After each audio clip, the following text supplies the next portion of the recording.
Pemirsa, perdagangan saham di Bursa Efek Indonesia baru saja berakhir. Kita akan membahasnya bersama dengan analis Anugrah Mega Investama. Dan untuk membahas bagaimana pergerakan IHSG sepanjang hari ini, kita telah terhubung dengan Hans Kui, Direktur Anugrah Mega Investama. Pak Hans. Ya, selamat siang Bu. Ya, Pak Hans, ini kalau kita lihat IHSG hari ini ditutup berbalik ya. Kita lihat di sesi 1 tadi IHSG cukup berada di zona hijau, namun ditutup kita lihat di sesi 2 ini atau di hari ini IHSG tertekan. Anda melihat sentimen apa yang membuat IHSG berbalik ke zona merah hari ini?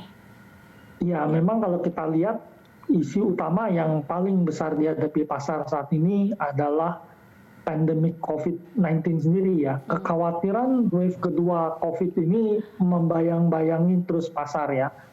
Jadi kalau kita merefer pada apa yang disampaikan oleh WHO, Organisasi Kesehatan Dunia, bahwa memang kalau kita perhatikan di Eropa itu kasus COVID itu cukup landai ya, jadi cukup terkendali. Tetapi terlihat akselerasi terjadi di Afrika dan Amerika. Ini menimbulkan kekhawatiran ya. Kalau kita lihat di Texas, Nevada, Oregon, Arizona, dan beberapa wilayah ini masih terus menunjukkan tren peningkatan kasus-kasus COVID baru ya. Ini yang jadi perhatian pelaku pasar. Kita melihat apalagi kasus ini meningkat sesudah demo beberapa pekan sebelumnya terkait dengan kasus George Floyd ya. Waktu itu demo cukup besar sehingga menimbulkan kekhawatiran bahwa pandemik COVID ini akan menyebar ya, terutama di kawasan Amerika gitu. Kemudian memang pasar udah berkurang kekhawatiran di Tiongkok sesudah kasus 100 lebih kasus di kota Beijing karena kelihatan mereka berhasil mengendalikan di sana ya. Tetapi untuk kasus di Amerika dan Afrika itu terlihat akselerasi peningkatan gitu. Nah, sejauh ini sebenarnya pasar itu tadinya konten harapan bahwa ekonomi itu terpukul hanya di April dan Juni, 2 periode ini gitu.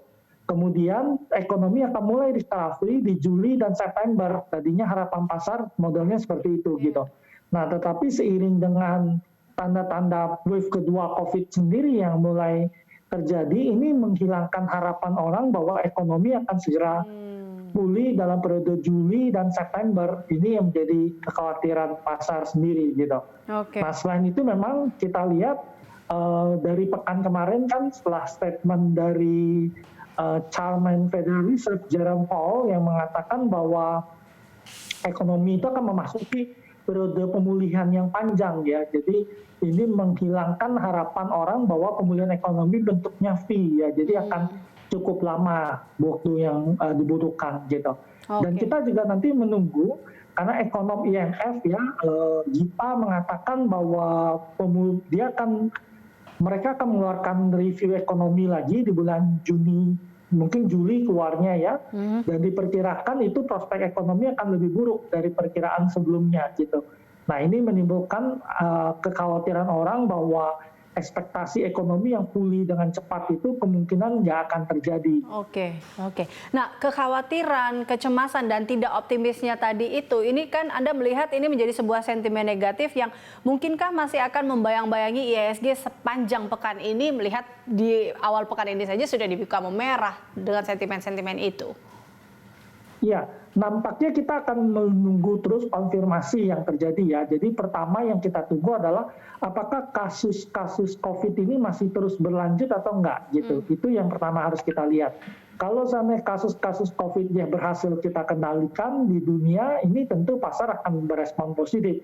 Tapi tadi kembali saya sampaikan, kalau kita melihat terjadi di Amerika demo George Floyd kemarin yang menurut kita nggak terlalu terkendali, kemungkinan kasus COVID akan meningkat terus di sana gitu. Yang kedua, yang sangat diperhatikan pasar adalah data tenaga kerja, data-data ekonomi yang keluar gitu. Nah, nampaknya Amerika kehilangan momentum perbaikan data tenaga kerja ya.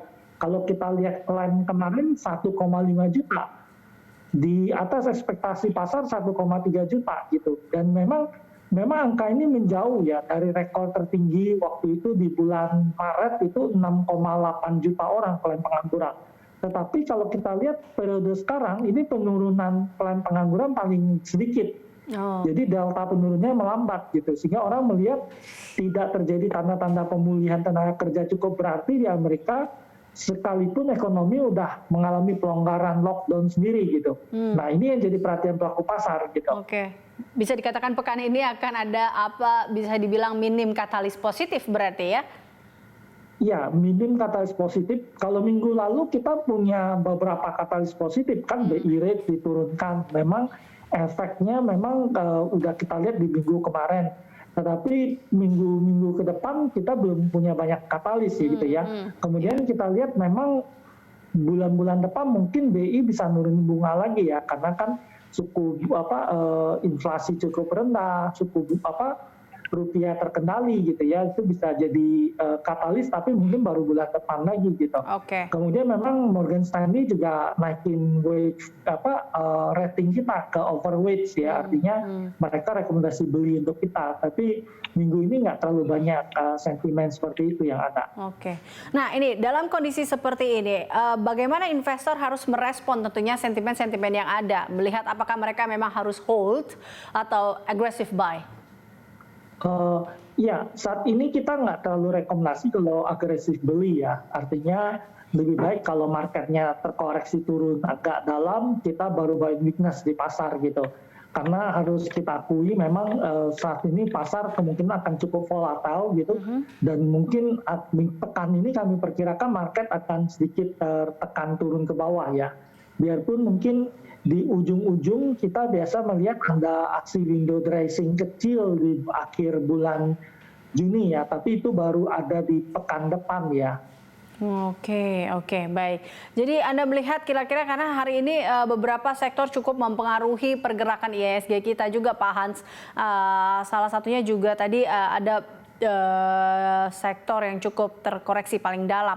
Nah, Anda melihat sektor yang hari ini atau mungkin yang menjadi pilihan para investor, sektor-sektor apa kira-kira yang bisa juga menopang IHSG di pekan ini?